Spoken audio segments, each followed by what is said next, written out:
Hello, good afternoon, ladies. It is Sarah Shipton here from Scrapbooking with Sarah, and I'm coming live to you today on Tuesday, October 20, with this week's Technique Tuesday, and I am so excited to share these beautiful photos with you. These photos were taken of our daughter's graduation ceremony back in 2019.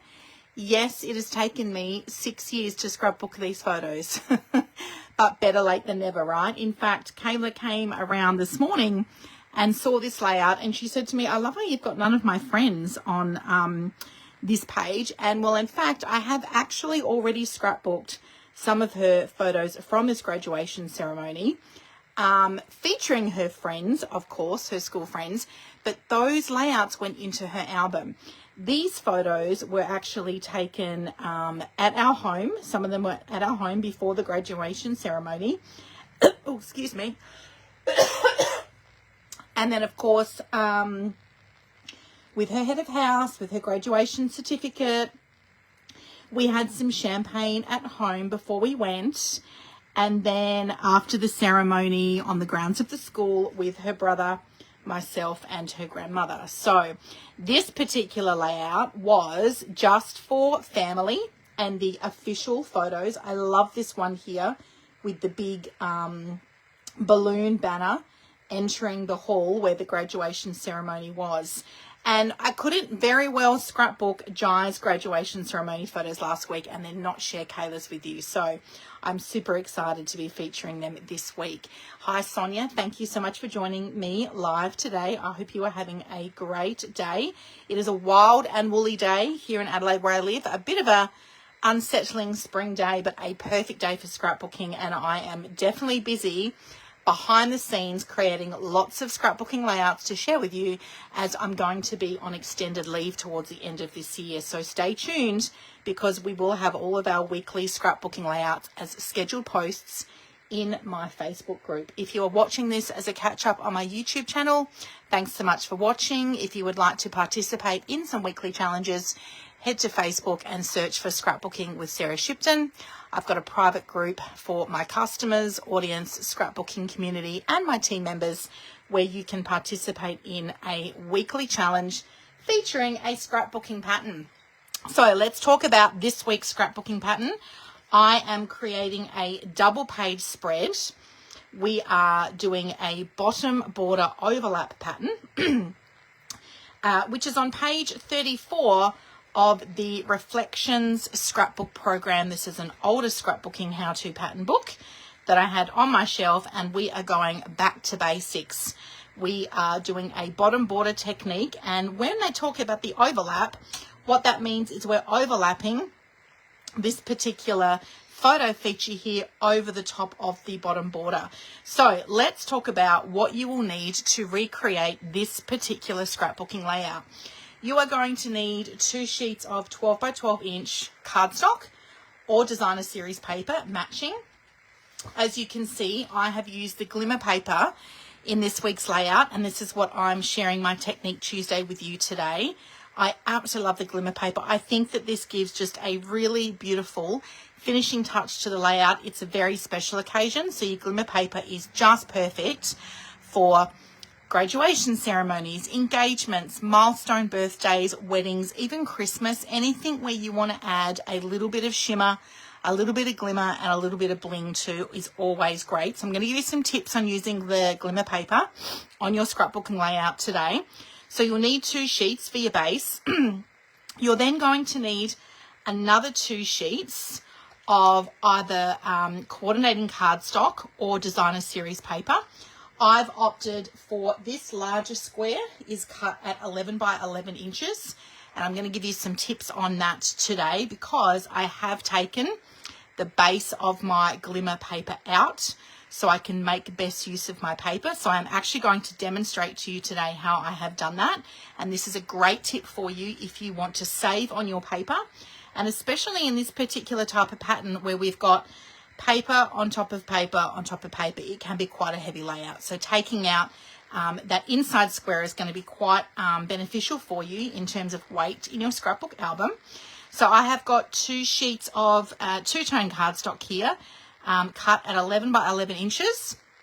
And I have used the colour Night of Navy, which is one of the coordinating colours from this month's designer series paper suite that I'm featuring. The scrapbooking workshop kit is called Lovely Florals, and then there is a coordinating suite collection called Floral Charm, which goes with that particular, coordinates with that particular scrapbooking workshop kit. So 2-tone cardstock Night of Navy. I have opted for the lighter side here, and I'm picking up obviously the blues, which were her official school colour at Sacred Heart College, but also this gorgeous baby blue really helps to showcase that beautiful outfit that she was wearing for her graduation ceremony as well. Okay, you're also going to need some designer series paper or cardstock that you're going to put as your bottom border strip along the bottom here. So it's going to be 12 inches in length, and then you're going to cut it at 2.5 inches wide. You can see I've opted for some designer series paper from the Floral Charm. This was a second pack of designer series paper that I purchased. It's not left over from my scrapbooking workshop kit. So I did get a second pack of the designer series paper on its own, just to bulk up with my leftovers from my scrapbooking workshop kit. So you're going to cut that, and you're going to stick these bottom border strips 1.5 inches from the bottom of your page. The square piece that is through the middle here, because that's cut at 11 by 11 inches, it's 1/2 inch down and 1/2 inch in. So you can eyeball that. You're going to pretty much have an even border the whole way around of your base page for your scrapbook layout. You're then going to need another. Now, I've actually used 3 sheets of Petal Pink 2-tone cardstock here, because I did slightly amend my cutting for this particular piece of paper here. So your instructions that I posted in our Facebook group have this measuring at 8 by 6 inches. And I have actually cut mine at 8 1/4 by 6 1/4. Okay. And that means that I've needed 2 sheets of cardstock here. And then I needed another sheet of cardstock to be able to cut these overlap pieces here. And the overlap pieces were cut at 9 inches by 4 inches.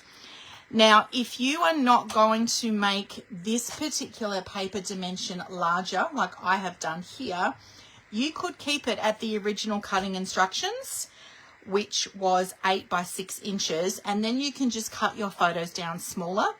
But I've cut my photos at 3 by 4 inches. So if we were to add these all together, we are looking at needing a photo mat to go behind that at an extra 1/4 inch. So this larger piece of Petal Pink cardstock here, I've cut that at 8 1/4 by 6 1/4. So you could put 2 landscape photos here, or you can see here I've cut these down for smaller photos.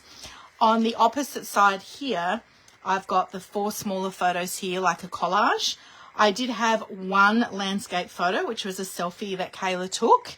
So I've put that along on the back here. And then I've cut down 2 other photos on top here. So I just loved all these collage of different photos. I thought they worked beautifully on the layout. And I've brought the floral paper in just as a little bit of a match there to the dress. Okay. So if you are going to keep the original cutting instructions, this piece here is 9 by 4 and this piece here is 8 by 6 in the original cutting instructions, then you will only need 2 sheets of cardstock. But because I've cut this one a little bit better, I've ended up using 3 sheets of cardstock. So it is quite paper focused with this particular layout. With my photos through here, because I kept this at the original cutting instructions of 9 by 4 inches, it's meant I've actually had to cut my photos down a bit smaller than what I would cut as a standard size. So this particular photo here, I cut that at 5 1/4 by 3 3/4. This one is also at 3 3/4, and then I just kept taking, I came right to the bottom of Kayla's shoes here, and then I just kept cutting at about 1/8 of an inch until I was happy with the height of the photo, and then I had an even border around for my photo mat here. You can see in the original pattern here, you've got room for a 7 by 5 inch photo, and that's how you end up with quite a large photo mat there. And then you'll have 3 by 3 inch photos in your overlap piece, okay, which you can certainly do. You're just going to have a wider border of the cardstock. I didn't want to cut this piece any bigger because, as you could see here, it wasn't leaving me a lot of room between this photo here and the outside of that two-tone cardstock, okay. So I will post in the comments below just the alteration I've made to this mat here to be helpful for you. So that is all your cutting for this particular layout.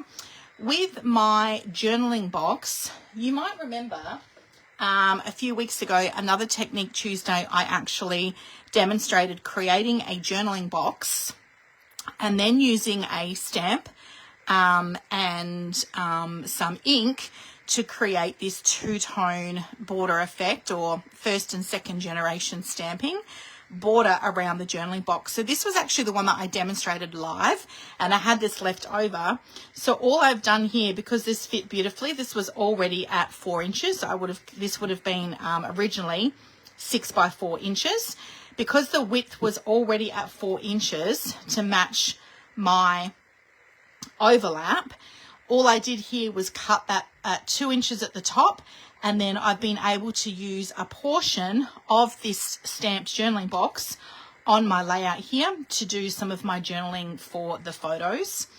And then my stickers were actually left over from the sticker sheet that I got in my scrapbooking workshop kit. And you can see here, I've still got enough stickers to be able to use for another double page spread. So stay tuned, because we've got one more week left in October to feature this particular paper suite.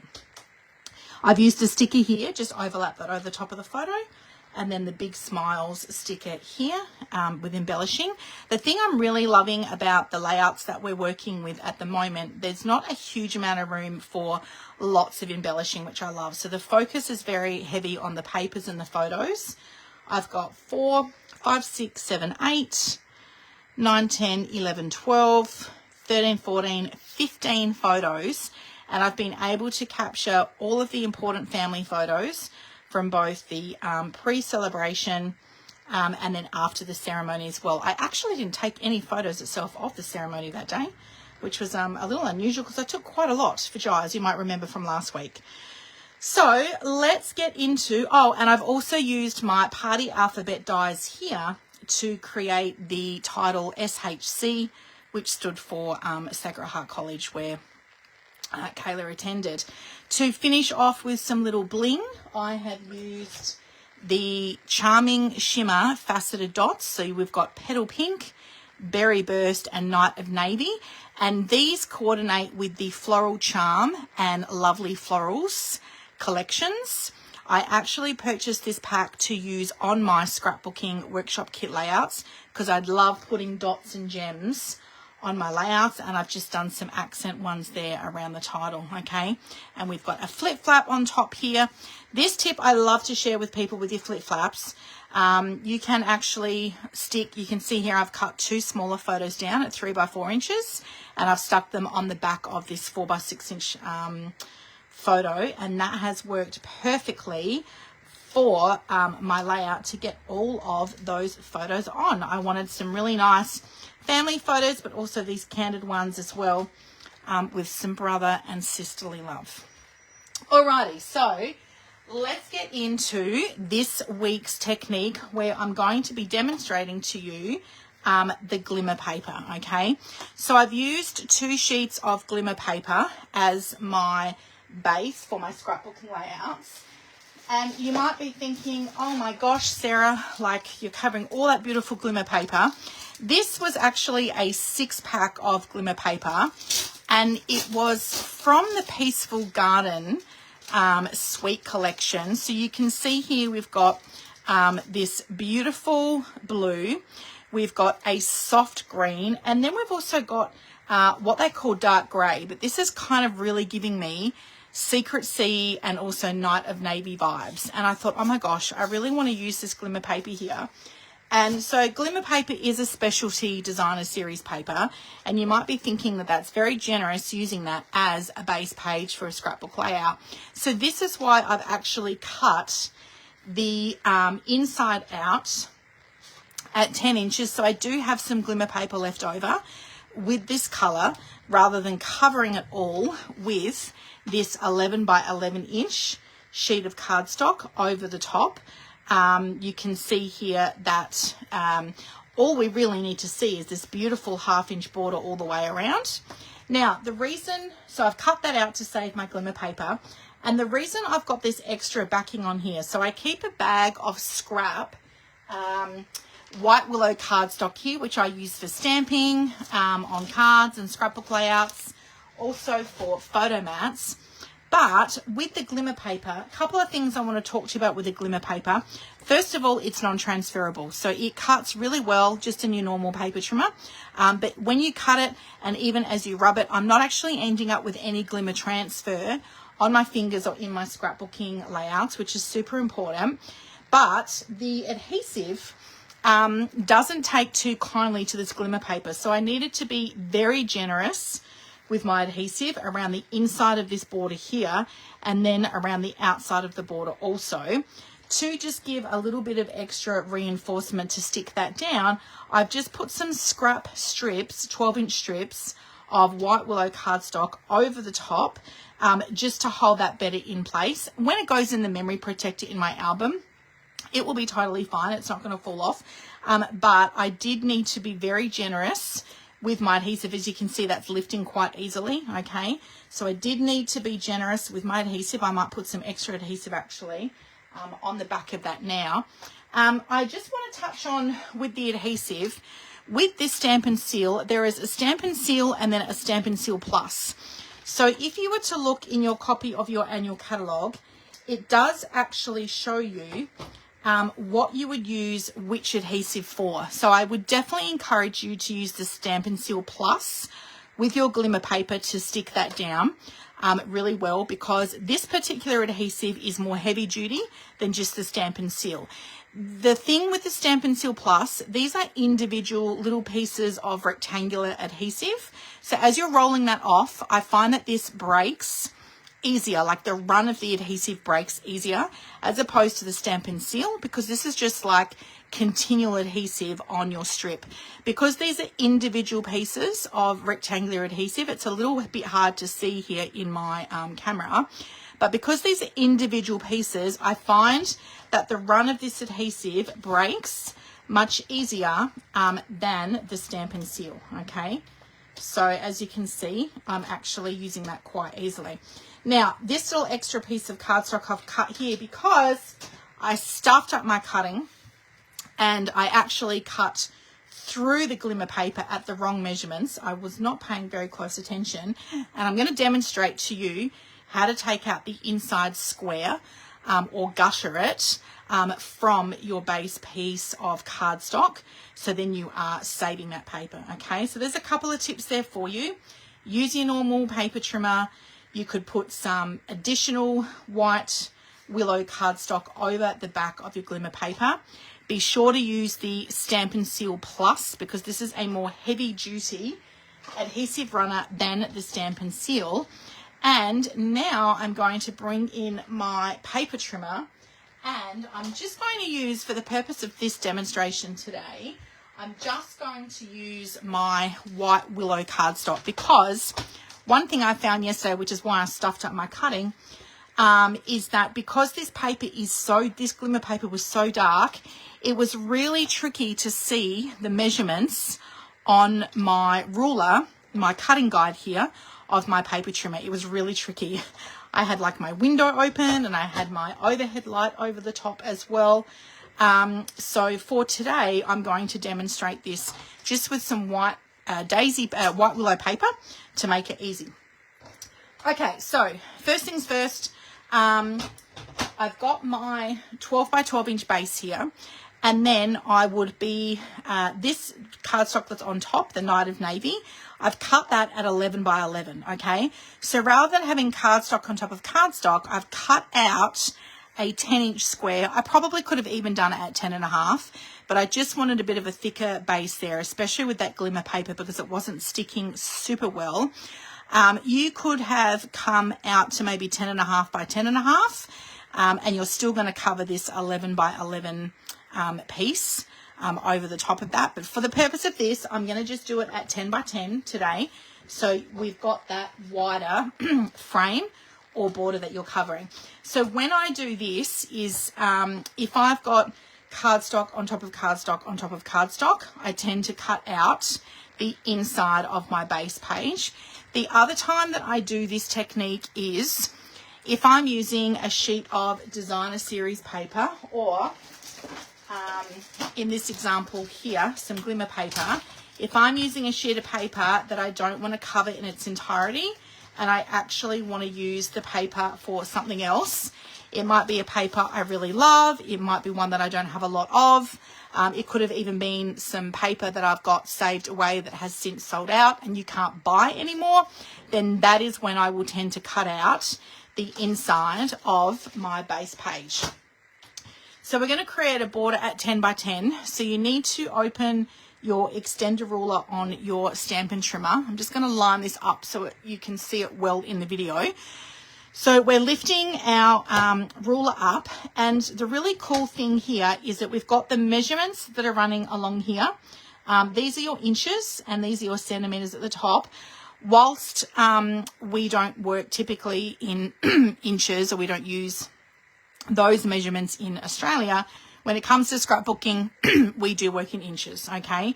So the reason we have got both imperial and metric on there is for our other markets. There is also, I should say, sorry, with your ruler guide here, you've actually got measurements that run alongside your ruler as well, okay? And this is only in inches here, so starting at 0 inches, from 1 inches all the way through to 12, 13 inches if you count this bit at the bottom here. So what we're doing today is we're going to use a combination of both the inches measurements on this part of my ruler and then the inches measurements on this part of my guide, okay? So we're cutting out a 10 by 10 inch square. So first of all, I'm going to line my white willow cardstock sheet up at 10 inches, okay? And before I put my ruler down, I need to have my, let's just bring this up a little bit more. Okay, so before I put my ruler down, I've actually already got my cutting blade inside the guide. I can start at either 2 inches or I can start at 10 inches. So for the purpose of cutting out a 10 by 10 inch square, let's start at the 10 inches. So I'm just putting my trimmer blade at the 10 inch mark. You can see it because the ruler is clear.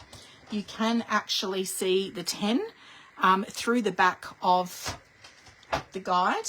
So I can line this up at 10 inches here and I can press that down. There is also a little triangular icon on top of your trimmer blade as well, which indicates that it is a cutting blade. The paper trimmer also comes with scoring blades. So the cutting blade has got a picture of a triangle there to indicate the blade, and your scoring component has just a little raised dot on the front, and that's to indicate your scoring blade. The thing I also love about both the scoring and the trimming blade is that you've got lines on both the left and right hand side, and then also the top and the bottom as well, okay? And this comes in handy when you're doing this particular technique because I can line up using those little grooved indents, I can line this up with the 10 inches at my ruler, and that's where I'm going to apply pressure with my blade now. So I'm holding this ruler in place, applying pressure with my blade. I'm starting at the 10 inches, and I'm just going to come up to the 2 inches here, okay? Because we're going to leave a 2 by 2 inch border all the way around. So we can lift that up and then we're just going to turn our paper around. I'm lining up the edge of my cardstock here at the 10 inch, and then I've already got this at 2. So when I put that ruler down, my little grooved indent here should line up with the cut that I've already made, okay? So we're starting at the 2 inch, and then I just need to bring that down, applying pressure in the guide to the 10 inch. It won't matter if you go a little bit over or a little bit under. Sometimes it's better to go over because then you know you're going to cut the paper, and this square piece, the insert middle piece, is going to come out really easily. So again, I'm just rotating that to the left. It's easier to do it that way because then you can also line up your blade with where you've made the previous cut. So again, we are lining the paper up to the 10 inches here, making sure that your cardstock is flush against the edge here. When I put this down and apply pressure, it's already at the 10 inch. I just need to slide my trimmer blade up to the 2 inch here. And if you've already made the cut here when you're turning the paper, you will feel it cut into. So we are going to lift that guide up, and then we're going to turn this to the left again, lining up our cardstock at the 10 inches and popping that guide down into the groove, and then we're sliding our trimmer blade from the 2 inch down to the 10 inch. And if I've done my measurements properly, this inside square, ta-da, should just pop out like that, super easy. And then I'm left with this 2 inch frame, okay, where I can then stick, I'll just move this out the way. So this is still my 12 by 12 inch. I'll put this over the top of my Versamat. I still use my Versamat. I love, love, love my Versamat. It is perfect for scrapbooking. So you can see here that this is my 12 by 12 sheet of cardstock. I've cut a 10 by 10 inch square out from the inside, and I've left a 2 inch frame the whole way around. So if I was to now cut this bit of cardstock down at 11 by 11, and when I sit that on, you can see that you're going to end up with this beautiful 1/2 inch border, all the way around the edge of your cardstock. So I hope that that technique has been helpful for you today. You are probably thinking now, oh my gosh, I can't wait to try this myself and save some of the paper. If you've got special paper that you really love, or you just want to be a little bit more budget conscious or spendthrift, especially when you are using specialty designer series paper. It does cost a little more than just your basic designer series paper, obviously. Then this is going to be a really great tip for you, and I hope that that has been helpful.